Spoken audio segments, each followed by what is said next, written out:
रूस यूक्रेन युद्ध में पुतिन ने कीव पर कब्जे की डेडलाइन तय कर दी है और इस बार जीत का ब्लूप्रिंट खुद प्रेसिडेंट पुतिन ने तैयार किया है। ये दावा इसलिए क्योंकि पुतिन और रूस के आर्मी चीफ दोनों सैनिकों के बीच नजर आ रहे हैं। यूक्रेन पर भीषण प्रहार का सिलसिला जारी है। कीव में 48 घंटे से लगातार धमाके हो रहे हैं। सुमी, डोनेस्क और ज़ेपोरिजिया में भी हमलों की रफ्तार तेज हो चुकी है। रूस ने इंतकाम लेने के लिए यूक्रेन में गैस स्टेशन, रेल सेवा और बिजली स्टेशन को निशाना बनाना शुरू कर दिया है। एक साथ एक ही समय पर कई शहरों पर प्रहार।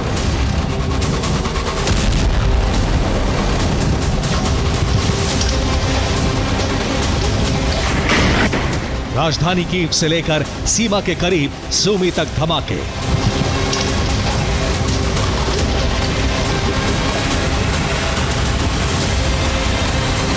यूक्रेन की फौज के खिलाफ ऐसा चक्रव्यूह कि ज़ेलेंस्की की आर्मी किसी भी शहर को सुरक्षित ना बना सके।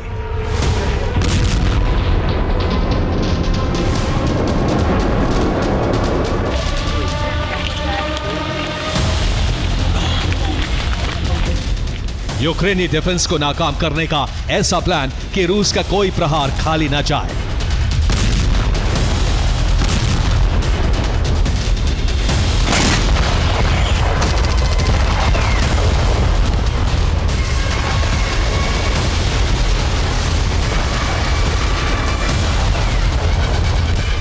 इन सटीक हमलों के पीछे वॉर रूम में पुतिन की मौजूदगी माना जा रहा है। पुतिन ही अब हमले की रणनीति बना रहे हैं।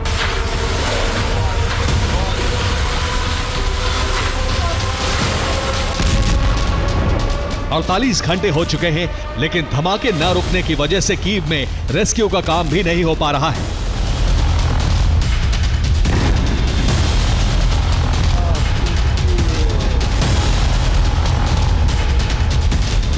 सोलह तारीख की रात को कीव से ऐसी तस्वीरें सामने आई थी। अब एक दिन बाद 17 तारीख की तस्वीरें देखिए। वैसे ही तबाही, वैसे ही आग, यानी हमले की रफ्तार में कोई बदलाव नहीं हुआ है।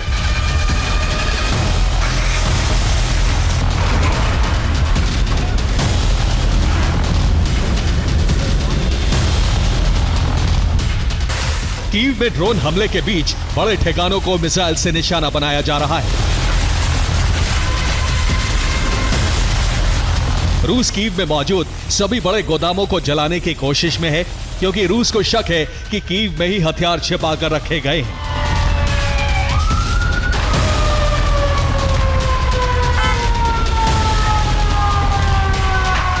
सोलह तारीख की रात 172 ड्रोन से हमले हुए थे। इस्कंदर एम मिसाइलों से प्रहार किया गया। S-300 मिसाइल का भी इस्तेमाल हमले में किया गया। 17 सितंबर की रात को भी इन्हीं हथियारों से हमले जारी रहे।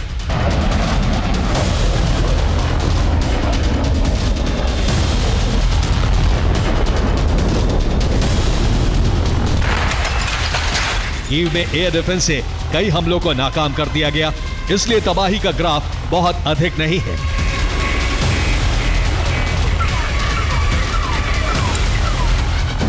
एक रिपोर्ट में दावा किया गया है कि आसमान से हमले के बीच रूसी पैदल सेना कीव की तरफ आगे बढ़ रही है।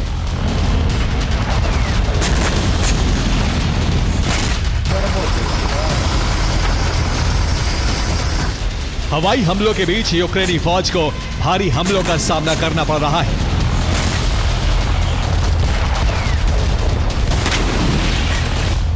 रूस की रिफाइनरी में हुए हमलों के बीच पुतिन ने भी यूक्रेन को लाचार बनाने का ऑपरेशन तेज कर दिया है।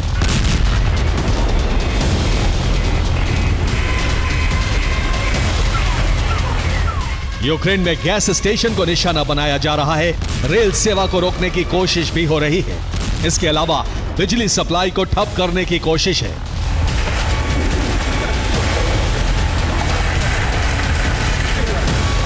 इसी मिशन के तहत पोल्तावा को रूसी सेना ने टारगेट किया है। पोल्तावा में एक गैस स्टेशन पर हमला किया गया।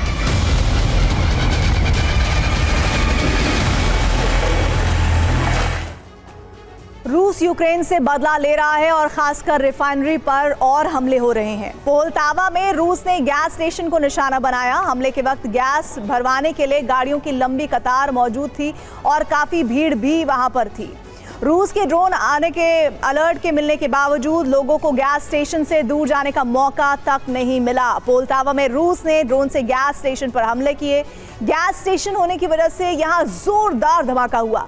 धमाके से कई गाड़ियों में आग लग गई और इसकी वजह से कई लोग झुलस गए। रिपोर्ट के मुताबिक हमले में किसी की जान तो नहीं गई, लेकिन 14 से ज्यादा लोग जख्मी हुए हैं।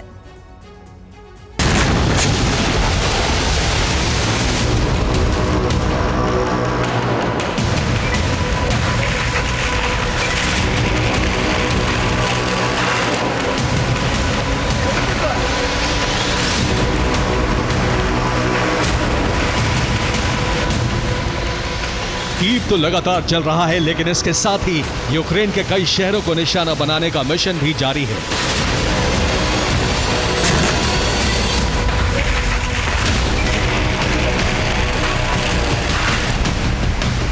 रूस ने ज़ेपोरिजिया, निप्रोपेट्रोवस्क, खेरसोन, डोनेस्क, पोल्टावा और सूमी में हमला किया।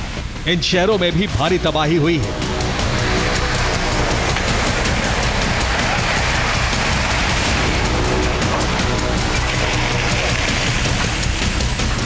सूमी में भीषण युद्ध चल रहा है। पिछले दिनों यूक्रेन ने एक गांव को कब्जे से मुक्त करा लिया था, जिसके बाद रूसी सेना ने यहां अपनी पूरी ताकत लगा दी।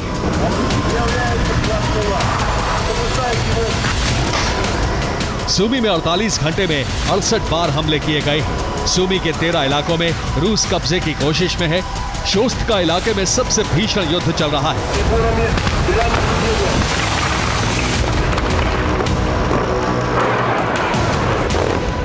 बॉर्डर से करीब होने की वजह से सूमी में मोर्टार से भी हमले हो रहे हैं।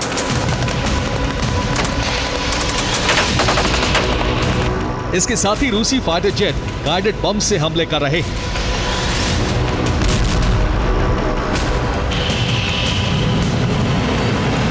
जंग का दूसरा बड़ा मोर्चा डोनेस्क है, जहां रूसी सेना अब तक पूरे इलाके पर कब्जे में कामयाब नहीं हो सकी है।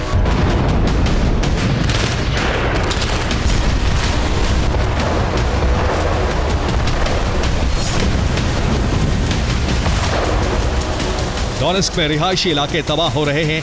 2 लोगों की मौत हुई है और 11 जख्मी हुए हैं। डोनेस्क में 3000 से अधिक लोगों की मौत हो चुकी है।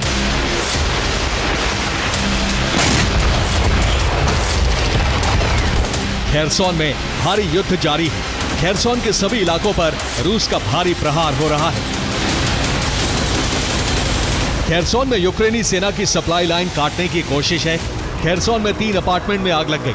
हमलों में 35 मकान तबाह हो गए। कई गैराज और गाड़ियों में आग लग गई। यूक्रेन रूस को आर्थिक तौर पर नुकसान पहुंचाने की कोशिश में है। अब यूक्रेन को लाचार करने के लिए रूस रेल रूट और बिजली सप्लाई को निशाना बनाने की तैयारी में है।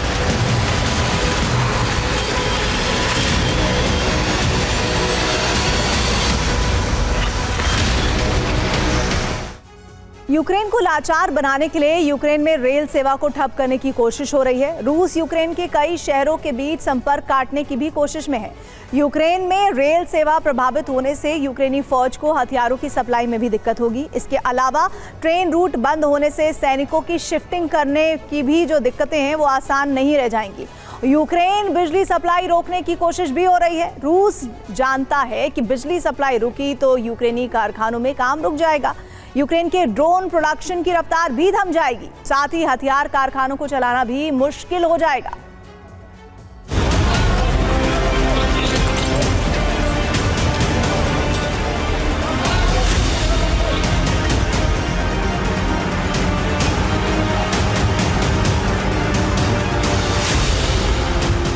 युद्ध में अब राष्ट्रपति पुतिन का प्लान एक्टिव है और इसे सही तरीके से अंजाम तक पहुंचाने की जिम्मेदारी खुद रूस के आर्मी चीफ गेरासिमोव उठा रहे हैं। गेरासिमोव ने युद्ध क्षेत्र का दौरा किया है। गेरासिमोव ने फ्रंट लाइन पर अपने अफसरों को ब्रीफ किया। रूस का प्लान कितना अहम है इसका अंदाजा इसी बात से लगा सकते हैं कि पुतिन ने रूस के निजनी नोवगोरोद का दौरा किया। वोलिनो ट्रेनिंग ग्राउंड में पुतिन सेना की वर्दी में थे। पुतिन के साथ रक्षा मंत्री बेलोसोव भी मौजूद थे, लेकिन राष्ट्रपति का दौरा होने के बावजूद आर्मी चीफ नहीं थे।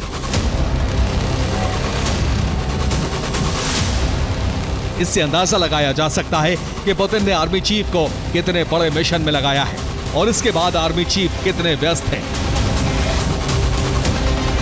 माना जा रहा है कि पुतिन ने कीव पर कब्जे की डेडलाइन तय कर दी है और आर्मी चीफ उसे पूरा करने के लिए दिन रात काम कर रहे हैं। Bureau report, TV9 Bharatvarsh.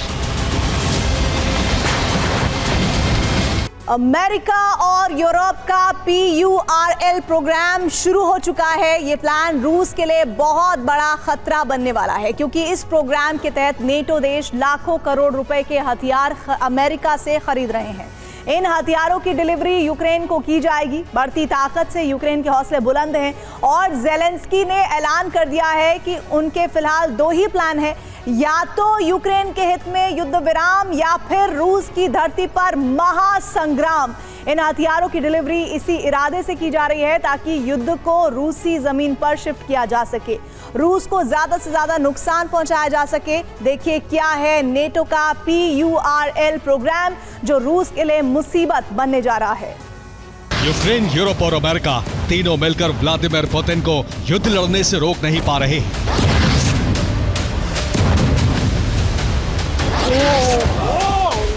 युद्ध विराम के कई प्लान असफल हो चुके हैं। सभी रणनीतियां और कूटनीतियां नाकाम हो चुकी हैं।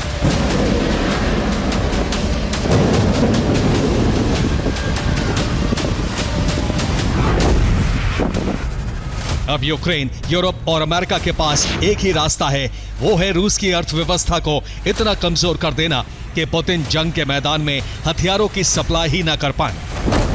इसीलिए जेलेंस्की ने 3 प्लान तैयार किए हैं। पहला प्लान है इस साल के अंत तक युद्ध विराम, दूसरा प्लान है युद्ध लड़ने की मजबूत तैयारी और तीसरा प्लान है $120 बिलियन के हथियार जमा करना।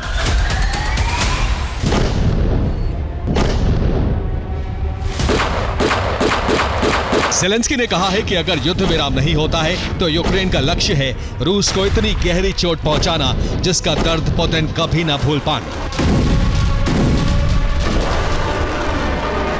इसीलिए यूक्रेन ने रूस की जमीन पर डायरेक्ट और सैबोटाज हमले तेज कर दिए हैं। रूस की जमीन पर बीती रात कई जगह आगजनी हुई है। इसके साथ ही यूक्रेन से 6500 किलोमीटर दूर व्लादिवोस्तोक में रूसी छावनी पर हमले हुए हैं। रूसी ऑयल सेक्टर पर यूक्रेन ने हमले तेज कर दिए हैं और इसके साथ ही रूसी रेल नेटवर्क को भी टारगेट किया जा रहा है। 18 सितंबर की सुबह ही यूक्रेन ने बशकोर्तोस्तान पर ड्रोन हमले किए। बशकोर्तोस्तान में यूक्रेनी ड्रोन गैसप्रॉम के तेल ठिकानों पर गिरे। यूक्रेन के इन हमलों से आग की लपटें उठने लगी। इसके साथ ही यूराल प्रांत में रूसी एजेंट्स ने कई नागरिक सुविधाओं में आगजनी की है।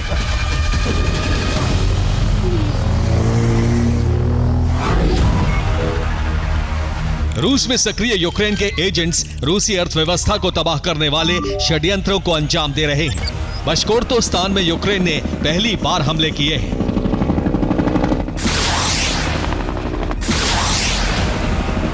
यूक्रेन की एक्टिव वॉर फ्रंट लाइन से बशकोर्तोस्तान की दूरी 1500 किलोमीटर से ज्यादा है। यहां यूक्रेन ने लॉन्ग रेंज ड्रोन से हमले किए हैं। जिस तरह रूस पश्चिमी यूक्रेन में युद्ध से अछूते इलाकों तक ड्रोन और मिसाइल हमले कर रहा है, उसी तरह से यूक्रेन ने भी रूस के उन प्रांतों तक युद्ध का डर फैलाना शुरू कर दिया है जो उसकी सीमा से बहुत दूर है। इसीलिए 16 सितंबर की रात को यूक्रेन ने 6500 किलोमीटर दूर रूस की व्लादिवोस्तोक छावनी पर हमला किया, जिससे रूस यूक्रेन का आतंकी हमला कह रहा है।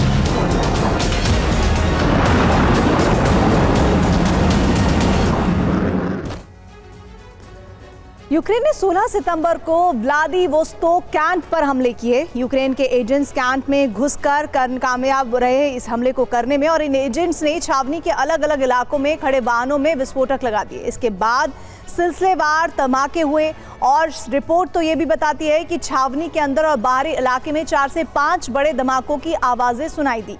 गोलीबारी की आवाज भी सुनाई दी। धमाके के बाद रूसी सेना ने इलाके की घेराबंदी कर दी ताकि हमलावर निकल ही ना पाए और इसके बाद इन एजेंट्स की तलाश में रूसी सेना के जवान और मिलिट्री हेलीकॉप्टर छावनी के इलाके में गश्त लगाने लगे। रूसी सेना के हेलीकॉप्टर ने यूक्रेन के कई एजेंट्स को मार गिराया।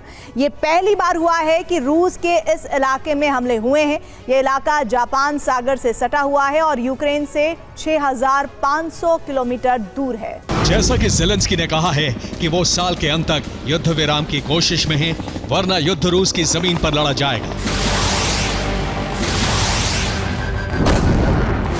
यूक्रेन इसी दोहरी नीति पर काम कर रहा है।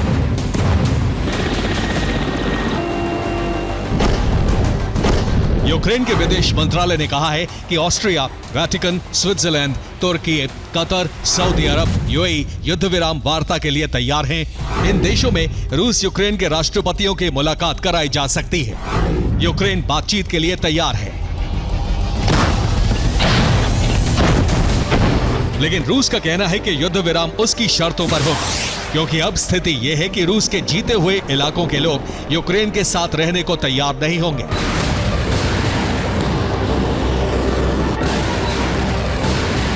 यूक्रेन किसी भी कीमत पर अपनी जमीन रूस को नहीं देना चाहता है और इसीलिए रूस के साथ लंबी जंग की तैयारी तेज कर दी गई है।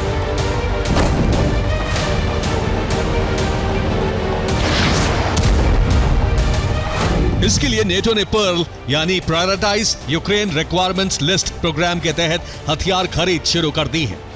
अक्टूबर में यूक्रेन को $3.5 बिलियन यानी करीब 30,850 करोड़ रुपए की मदद मिलेगी। इसके साथ ही नेटो अमेरिका से हथियार खरीदकर यूक्रेन को देगा।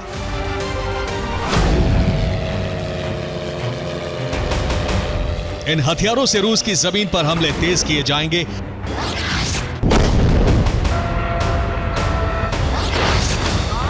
इन हथियारों का टारगेट रूसी ऊर्जा ठिकाने, रेलवे नेटवर्क, सामरिक ठिकाने, अहम रेल और रोड ब्रिज होंगे।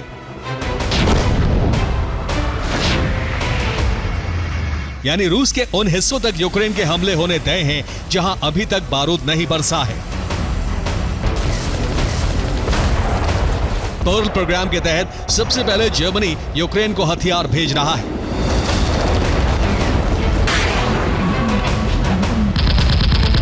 अक्टूबर में जर्मनी यूक्रेन को स्वचालित एंटी एयरक्राफ्ट सिस्टम भेज रहा है। ये एंटी एयरक्राफ्ट सिस्टम टैंक जैसे नजर आते हैं। इनकी रेंज आसमान में 3 किलोमीटर ऊंचाई तक हमले करने की है। ये सिस्टम रूस के जेट और हेलीकॉप्टर गिराने के काम आएंगे।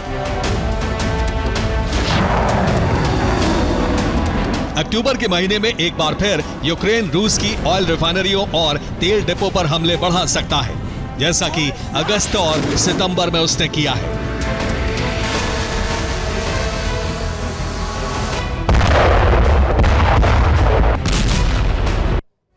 यूक्रेन ने रूस की तेल उत्पादन क्षमता को 32% तक कम कर दिया है। इसकी वजह है रिफाइनरियों पर हमले। 14 सितंबर को यूक्रेन ने किरीशी ऑयल रिफाइनरी पर हमले किए।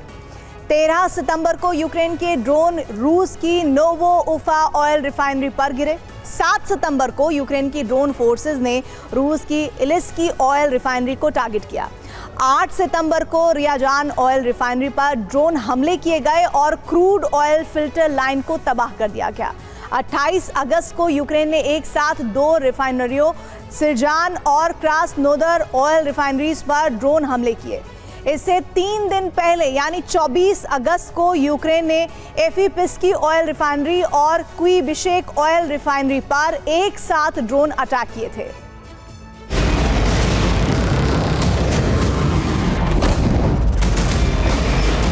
रूसी अर्थव्यवस्था की लाइफलाइन इस वक्त तेल और गैस ही है। अगर रूस की रिफाइनरियों पर यूक्रेन के हमले जारी रहे तो अर्थव्यवस्था पर बुरा असर पड़ना तय है।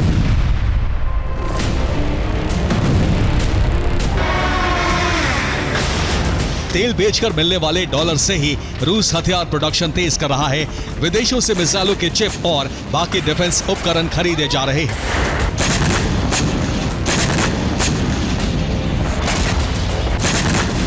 अगर रूस की तेल से होने वाली आमदनी पर असर पड़ता है तो युद्ध लड़ने की क्षमता पर भी असर पड़ना तय है और ये यूक्रेन के लिए बढ़त बनाने वाली स्थिति होगी। Bureau report, TV9 Bharatvarsh.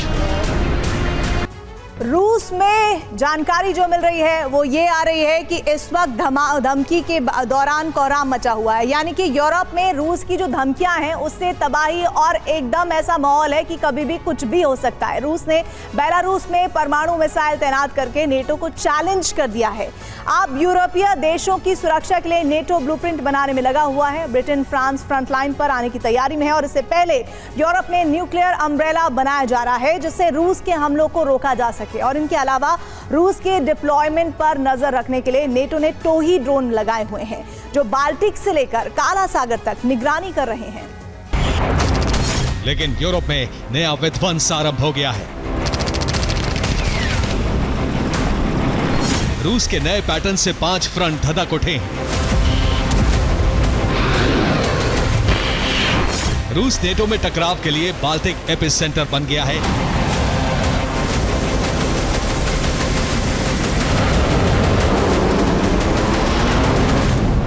हालात इतने गंभीर होते जा रहे हैं कि यूरोप में एटमी जंग का अंदेशा बढ़ गया है, क्योंकि ये दूसरी बार है जब रूस ने युद्धाभ्यास में न्यूक्लियर हथियारों को उतारा।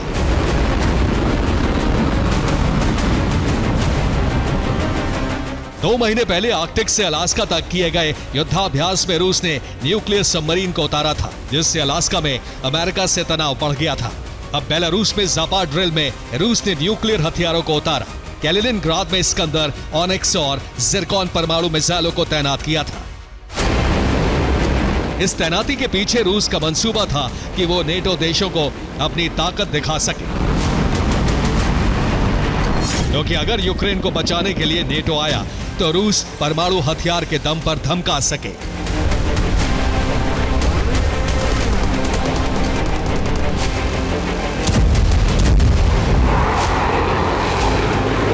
दरअसल ये यूक्रेन युद्ध में न्यूक्लियर टर्न है, जिसमें सबसे पहले टारगेट पर पोलैंड है, उसके अलावा बाल्टिक देश, क्योंकि रूस के नए पैटर्न में 5 टारगेट फिक्स हो गए हैं, जहां रूस यूक्रेन के बाद विस्तार करेगा।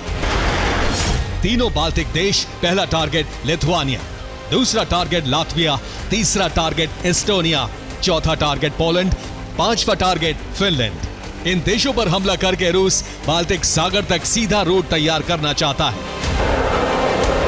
यही वजह है कि सबसे ज्यादा फोकस सुवाल्की गैप पर है, जिससे पोलैंड और लिथुआनिया से सुवाल्की लेकर कैलिनिनग्राड को बेलारूस से जोड़ा जाए, जिसके बाद रूस से बाल्टिक तक सीधी पहुंच हो जाएगी। जबकि ऐसा रूस यूक्रेन के हिस्सों पर कब्जा करके काला सागर तक कॉरिडोर बनाने की तैयारी में है। रूस के हमलों से बचने के लिए यूरोप में न्यूक्लियर शील्ड बनाई जा रही है। इसके लिए फ्रांस ब्लूप्रिंट बना रहा है। फ्रांस रूस पर हमले के लिए कई देशों में न्यूक्लियर बेस तैयार कर रहा है, जिसमें फ्रांस से परमाणु बम, न्यूक्लियर मिसाइल और फाइटर जेट राफेल शिफ्ट किए जाएंगे। जर्मनी में जेट भेजे जाएंगे। जर्मनी के बाद फ्रांस से पोलैंड, रोमानिया, मोल्दोवा में भी न्यूक्लियर हथियार शिफ्ट किए जाएंगे और इनके अलावा फिनलैंड और बाल्टिक देश, एस्टोनिया में न्यूक्लियर बेस बनाया जाएगा। इन देशों में शुरुआत में 40 राफेल जेट तैनात किए जाएंगे जो हाइपरसोनिक से लैस होंगे। राफेल न्यूक्लियर हमला करने में सक्षम है और इसीलिए न्यूक्लियर बेस पर इसे लगाया जाएगा।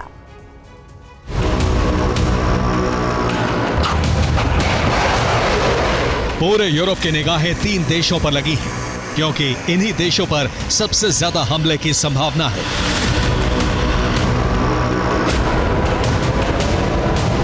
पहला देश पोलैंड है, जहां रूस ने कई बार ड्रोन घुसपैठ की है। अब वहां नेटो ने एंटी ड्रोन सिस्टम लगा दिए हैं। दूसरा देश लिथुआनिया है, यहां भी रूस ने ड्रोन भेजे, यहां नेटो ने डिफेंस सिस्टम लगाए हैं। जबकि तीसरा देश रोमानिया है, वहां भी रूस के ड्रोन पहुंच चुके हैं। नेटो रोमानिया में भी बड़ी तैनाती करने जा रहा है। दरअसल नेटो ने रूस की हिमाकत की जानकारी पेंटागन को दी थी, लेकिन ट्रंप की तरफ से रूस को लेकर आक्रामक रुख नहीं दिखा, तो अब नेटो देश खुद से यूरोप में सुरक्षा चक्रव्यूह तैयार कर रहे हैं।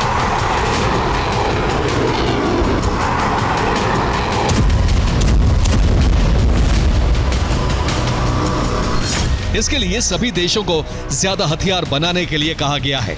साथ ही रूस की हर गतिविधि पर नजर रखने के लिए जासूसी ड्रोन भेजे गए हैं, जबकि प्रॉक्सी एजेंट एक्टिव करके सारी जानकारी ली जा रही है। क्योंकि रूस लगातार अपने परमाणु हथियारों को शिफ्ट कर रहा है, जिससे संकेत मिल रहा है कि रूस किसी बड़े हमले की तैयारी में है। वैसे भी पुतिन कह चुके हैं कि अगर नेटो देशों ने यूक्रेन को हथियार सप्लाई नहीं रोके तो रूस टैक्टिकल परमाणु हथियारों का इस्तेमाल करने पर मजबूर हो जाएगा। अब वो देश कौन से होंगे जहां रूस हमला करेगा, इसका अंदाजा लगाने में नेटो नाकाम है।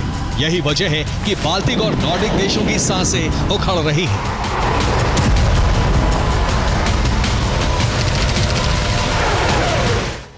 यूरोप में अगर युद्ध का विस्तार हुआ तो नेटो इसके लिए तैयारी कर रहा है। पोलैंड में न्यूक्लियर हथियारों की तैनाती की जा रही है। फिनलैंड ने रूस बॉर्डर पर बॉम्बर्स की तैनाती की है, जिससे तुरंत पलटवार किया जा सके। बाल्टिक देश लिथुआनिया में नेटो ने एयर डिफेंस सिस्टम लगाए हैं, जिससे रूस के ड्रोन हमले रोके जा सकें। फ्रांस यूरोप में न्यूक्लियर अम्ब्रेला बनाने जा रहा है। रूस के पास वाले देशों में परमाणु हथियारों की तैनाती की जाएगी। ब्रिटेन अब यूक्रेन को ज्यादा हथियार सप्लाई करने जा रहा है, जिससे रूस यूक्रेन में ही फंसा रहे। जर्मनी भी लंबे युद्ध की तैयारी में जुटा है, हथियारों का प्रोडक्शन बढ़ा रहा है।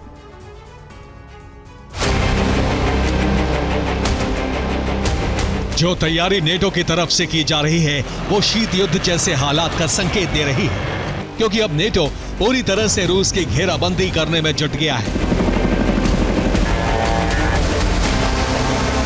पोलैंड में ड्रोन की घुसपैठ कराकर रूस ने नेटो को मौका दे दिया। अब आर्टिकल 5 जारी होने में बस एक कदम की दूरी है। अगर ड्रोन फिर आए तो नेटो विध्वंसकारी कदम जरूर उठा सकता है। दरअसल ये रूस को जवाब है, क्योंकि रूस ने बेलारूस में 1 लाख सैनिकों को ड्रिल में उतारा था, जबकि शुरुआत में सिर्फ 10,000 सैनिकों के शामिल होने की जानकारी थी। इसी वजह से नेटो ने सुरक्षा मजबूत की। पोलैंड में फ्रांस ने न्यूक्लियर हमला करने में सक्षम राफेल जेट भेजे। पोलैंड ने फ्रांस से न्यूक्लियर हथियार तैनात करने के लिए कहा। डेनमार्क लॉन्ग रेंज मिसाइल खरीदने जा रहा है, जबकि अमेरिका पोलैंड में B-2 बॉम्बर्स की तैनाती कर सकता है। इस बीच लिथुआनिया ने कैलिनिनग्राड के एकदम पास ड्रोन स्कूल शुरू किया है। साथ ही बेलारूस रूस बॉर्डर पर 30,000 सैनिकों की तैनाती की गई है। इसके अलावा फ्रांस ब्रिटेन मिलकर यूरोप में परमाणु कवच तैयार कर रहे हैं, लेकिन रूस के शक्ति प्रदर्शन से पूरे यूरोप में खलबली मची हुई है। बाल्टिक से लेकर आर्कटिक तक रूस की न्यूक्लियर सबमरीन तैनात है। साथ ही परमाणु missile silo war ready mode में है। अब अगर अमेरिका ने यूरोप को लेकर कोई ठोस कदम नहीं उठाया तो यूरोप में एटमी घमासान होने से कोई नहीं रोक सकता। पुतिन इसकी तैयारी कर चुके हैं। Bureau report, TV9, Bharatvarsh. रूस के हमले का खतरा सिर्फ पोलैंड पर नहीं बल्कि यूरोप के कई देशों पर मंडरा रहा है। यूरोप को लेकर पुतिन और उनकी सेना के नए और सीक्रेट मिशन की जानकारी सामने आई है। ये जानकारी तब सामने आई जब यूरोपीय देशों में रूस के कई जासूस गिरफ्तार हुए। इन जासूसों से पूछताछ में पता चला है कि रूसी सेना ने यूरोप में हमले के लिए 10 से ज्यादा टारगेट लॉक किए हैं। दावा तो यहां तक किया जा रहा है कि अक्टूबर में पुतिन का यूरोप अभियान शुरू हो सकता है। यूरोप में पुतिन के 1-2 नहीं बल्कि 10 से ज्यादा टारगेट लॉक हो चुके हैं। इन टारगेट को खत्म करने के लिए पुतिन किसी भी वक्त आदेश दे सकते हैं। हुक्म मिलते ही रूसी सेना यूरोप विनाश का गेट खोल देगी। रूस का यह वही प्लान है जिसकी वजह से यूरोप में मौजूद नेटो देशों पर अब तक का सबसे बड़ा खतरा मंडराने लगा है। नेटो और यूरोपियन यूनियन तब दहशत से भर गए जब क्रेमलिन के खतरनाक प्लान की जानकारी सामने आई।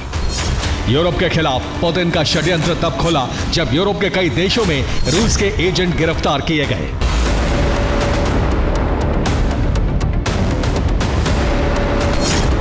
लातविया ने उस शख्स को गिरफ्तार किया है जो नेटो के सैन्य बेस की जानकारी रूस पहुंचा रहा था। लिथुआनिया ने तो रूसी जासूसों के पूरे गिरोह का पर्दाफाश किया है। यह गिरोह पूरे यूरोप में हमले की प्लानिंग कर रहा था।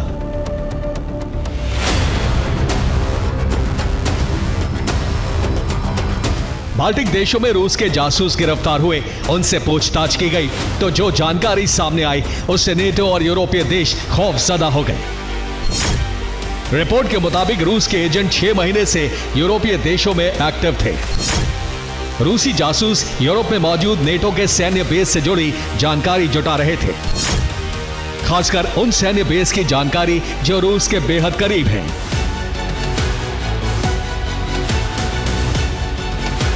अब माना जा रहा है कि यूरोप में पुतिन का ये जासूसी मिशन कंप्लीट हो चुका है। रूसी खुफिया एजेंसी को वो तमाम अहम जानकारी मिल चुकी है जो नेटो के सैन्य बेस पर हमले के वक्त बहुत उपयोगी साबित हो सकती है।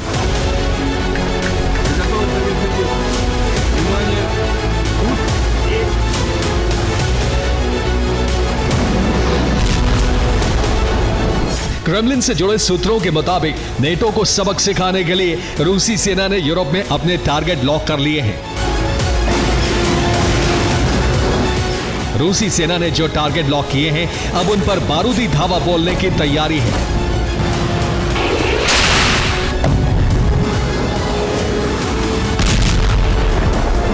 अब सवाल यही है कि आखिर यूरोप में रूस ने जो टारगेट लॉक किए हैं वो कहां हैं। अब इसे समझने की जरूरत है।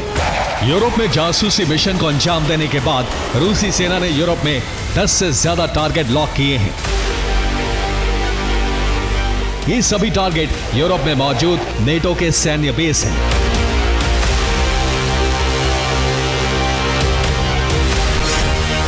रूस से 860 किलोमीटर दूर एस्टोनिया, 850 किलोमीटर की दूरी पर मौजूद लातविया, 790 किलोमीटर दूर लिथुआनिया, रूस से 1150 किलोमीटर दूर मौजूद पोलैंड, 1392 किलोमीटर दूर मौजूद नॉर्वे, 1330 किलोमीटर दूर मौजूद रोमानिया, 1300 किलोमीटर दूर फिनलैंड और रूस से 1630 किलोमीटर दूर मौजूद बुल्गारिया।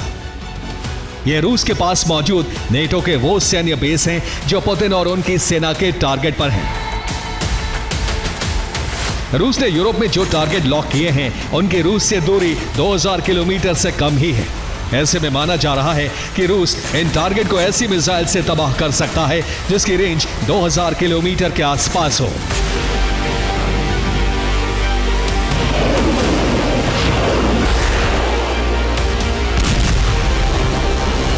ओपन सोर्स इंटेलिजेंस के मुताबिक सितंबर में रूस ने किंजल हाइपरसोनिक मिसाइलों का प्रोडक्शन तेज कर दिया है।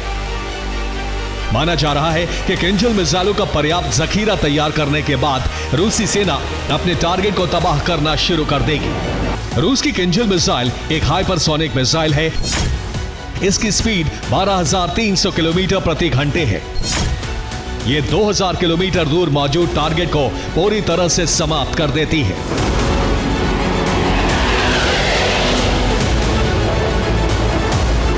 किंजल चूंकि हाइपरसोनिक मिसाइल है, इसकी रफ्तार इतनी होती है कि इसे इंटरसेप्ट नहीं किया जा सकता।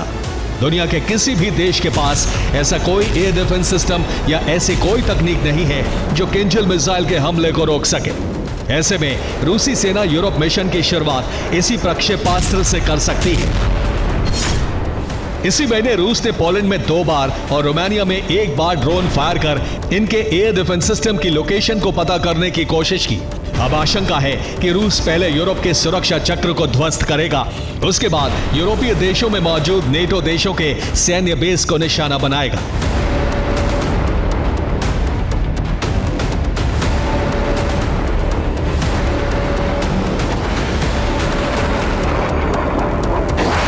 पुतिन के टारगेट पर नेटो के वो सैन्य बेस हैं जो रूस के लिए सिरदर्द बने हुए हैं। पुतिन और उनकी सेना की यही वो तैयारी है जिसकी वजह से यूरोप में महाविनाश की आहट सुनाई देने वाली है। पुतिन के इसी आक्रामक रुख की वजह से यूरोप और नेटो देश दहशत में हैं। नेटो और ईयू ने रूस को रोकने के लिए अपनी अपनी तैयारियां तेज कर दी हैं, लेकिन वो बिना अमेरिका के रूस को रोक पाएंगे इसकी संभावना बहुत ही कम है। Bureau report, TV9 Bharatvarsh. Ukraine रूस के बीच जारी जंग का विस्तार अब समुद्र के मोर्चे तक हो गया है। जेलेंस्की रूस को नुकसान पहुंचाने के साथ जल्द से जल्द क्रीमिया पर कब्जा चाहते हैं और इसीलिए लगातार क्रीमिया को दहलाया जा रहा है। लेकिन पुतिन ने इन्हीं हमलों के जवाब में जिस रणनीति के तहत कदम उठाए हैं वो न सिर्फ क्रीमिया को बचाएंगे बल्कि यूक्रेन का काला सागर से संपर्क भी खत्म कर देंगे। लेकिन कैसे होगा ये सब, इस रिपोर्ट में देखिए। रूस यूक्रेन की जंग का विस्तार दोनों देशों को अब समुद्र में खींच लाया है।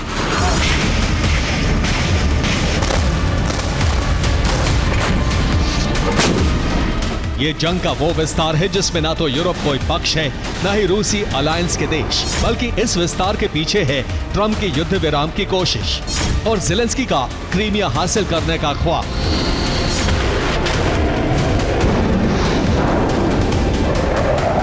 भड़की बारूदी आग, ब्लू जोन में विनाश। दरअसल इस समय काला सागर वो ब्लू बैटल जोन बन गया है जिसमें जंग की शुरुआत से लेकर अब तक रूसी नौसेना की सक्रियता सबसे ज्यादा है और इस सक्रियता के पीछे दो कारण हैं। पहला, यूक्रेन का क्रीमिया को टारगेट बनाकर हमले करना और दूसरा, यूक्रेन का समुद्री तट से संपर्क खत्म करने के लिए रूस का ओडेसा को कब्जे में लेने के लिए हमले करना।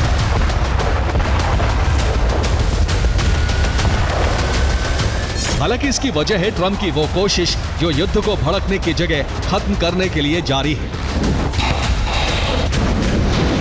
इसलिए ट्रंप ने शांति स्थापना के लिए हर तरह से रूस पर दबाव बनाने की कोशिश की।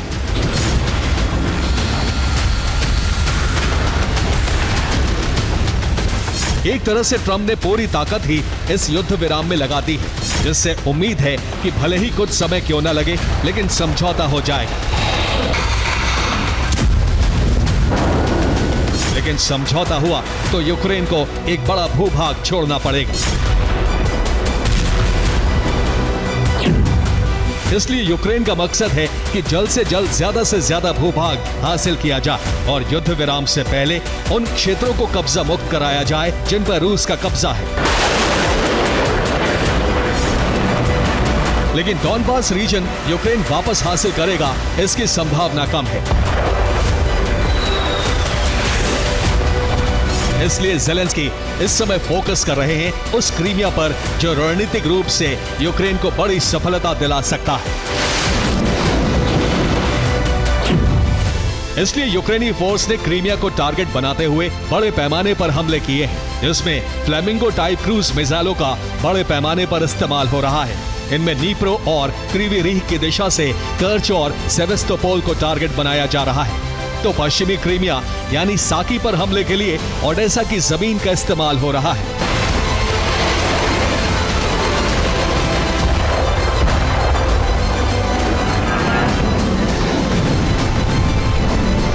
इन मिसाइल हमलों के पीछे यूक्रेन का मकसद है रूस क्रीमिया के बीच कर्च कॉरिडोर को नष्ट करना और रूस की सदर्न कमांड को ध्वस्त करके क्रीमिया को अपने कब्जे में लेना।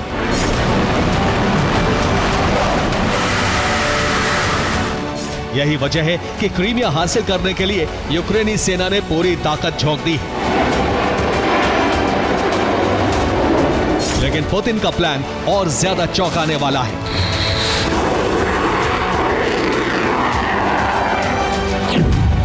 प्लान है यूक्रेन का काला सागर से संपर्क पूरी तरह खत्म करना, ओडेसा पोर्ट पर कब्जा हासिल करना और मोल्दोवा से लगे आधिपत्य वाले क्षेत्र ट्रांसनिस्ट्रिया तक कॉरिडोर बनाना। इसलिए क्रीमिया के खिलाफ मोर्चा खोलते ही पुतिन ने मोल्दोवा प्लान एक्टिवेट कर दिया ताकि काला सागर से लगे यूक्रेन के तटों पर कब्जा किया जा सके।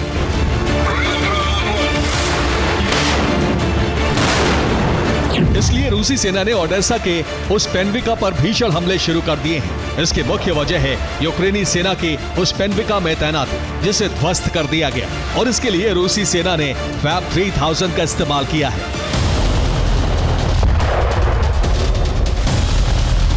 यानी यूक्रेनी सेना के जमावड़े की खबर ने रूसी सेना को ज्यादा सक्रिय कर दिया है। इसलिए सीधे ओडेसा के उस क्षेत्र पर हमला किया गया जहां रूसी सेना के पहुंचते ही उन्हें नियंत्रण मिल जाएगा।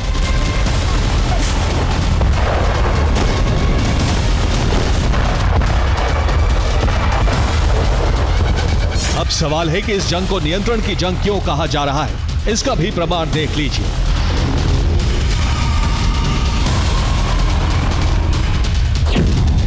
रूसी नौसेना ने बड़े पैमाने पर काला सागर में युद्धपोत की तैनाती कर दी है। जॉर्जिया के पास तैनात युद्धपोत को भी क्रीमिया के तट पर बुलाया गया है। वहीं क्रीमिया और काला सागर से ओडेसा पर भीषण हमले भी शुरू कर दिए हैं।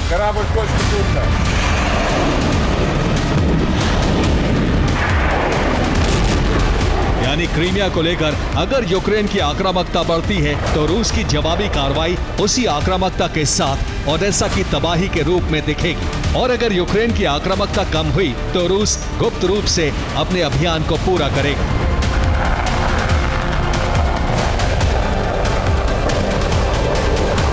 Bureau report, TV9 Bharatvarsh. Israeli सेना जिस वक्त गाजा में जबरदस्त हमले कर रही है, उसी समय इजरायल ने कई नए हथियार बना लिए हैं। अब इन हथियारों को वॉर फ्रंट पर उतारने की तैयारी है। उधर गाजा में जो नरसंहार हो रहा है, उसके खिलाफ यूरोपीय यूनियन, ब्रिटेन और फ्रांस एक बार फिर खुलकर इजरायल के विरोध में आ गए हैं। इस बात से बढ़ के इजरायली सेना ने गाजा सिटी को समतल बनाने का अभियान तेज कर दिया है। आसमान से मिसाइलें बरसती,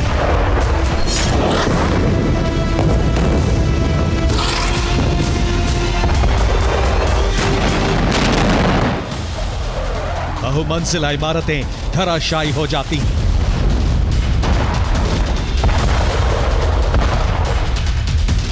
टैंक और तोप बारूद उगल रहे।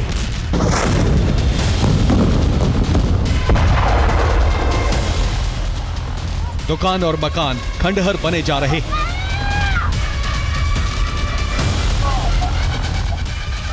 स्कूल ध्वस्त हो रहे।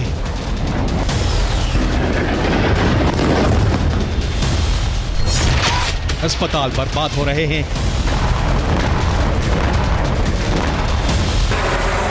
पूरा गाजा समतल होता जा रहा है।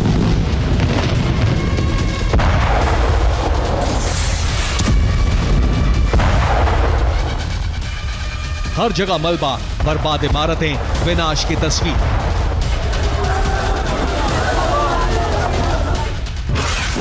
गाजा की सूरत अब पूरी तरह बदल चुकी है।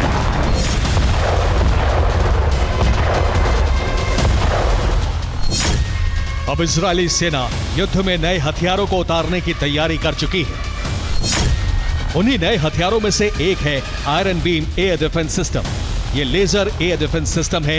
ये ड्रोन, रॉकेट और मिसाइलों को इंटरसेप्ट करने में माहिर है।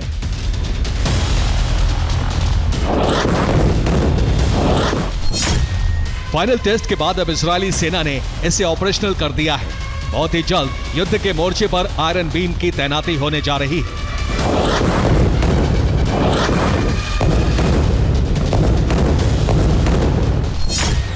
गाजा में हमास का संपूर्ण अंत और उस पर कब्जा करने के लिए इजरायली सेना अब पूरी ताकत से हमले कर रही है।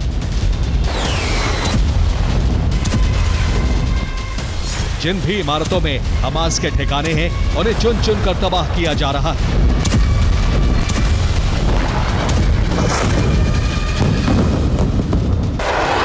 आसमान से इजरायली फाइटर जेट मिसाइलों की बरसात कर रहे हैं, तो गाजा में मौजूद इजरायल की पैदल सेना टैंक और तोप से धावा बोल रही है।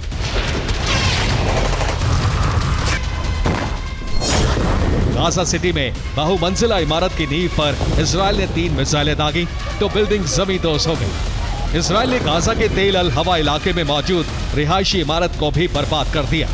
इजरायल ने गाजा सिटी के शरणार्थी कैंप पर भी बारूदी वर्षा की। हमले में 2 लोग मारे